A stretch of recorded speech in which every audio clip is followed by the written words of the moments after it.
陪我睡觉打呼噜和磨牙哪个更不能接受？磨牙吧，因为那个声音听着就很刺耳啊。打呼噜不能接受吗？打呼噜如果正常人如果累的情况下，我觉得还是可以接受的。万一他天生就打呼噜，而且你总是比较晚睡。戴耳机吧。两个都不能接受，磨牙跟打呼噜啊，这样会吵得睡不着啊。磨牙吧，因为磨牙听起来会比较惊悚一点。打呼噜你比较能接受因为有时候听着他打呼噜的节奏，也可以比较容易入睡。打呼噜吧，就是打呼噜声音比较大呀。说磨牙就能接受，磨牙声音会比较小吧？你听过别人？听过，两种都听过。万一他两者都具备，你怎么办？那就直接分手啊，都不能，但是磨牙更不行。就是万一他两者都有，你怎么办？两者都有，忍着呗。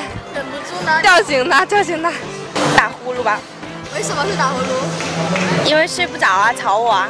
那磨牙就可以接受吗？对啊。那万一他两个都有，你怎么办？那我这就打他呀。要是打不醒，打不醒那就玩手机呗，玩到困了就睡了。都接受不了。那万一他两个都有，你怎么办？换掉。不可以跟你分手呢？那我接受打呼噜吧。可是他两个都有哎。两个都有的话，我分房睡。磨牙。为什么是磨牙？太吵了。打呼噜就不吵吗？我不打呼噜，只磨牙。那万一假如他两个都有怎么办？分手。开玩笑的。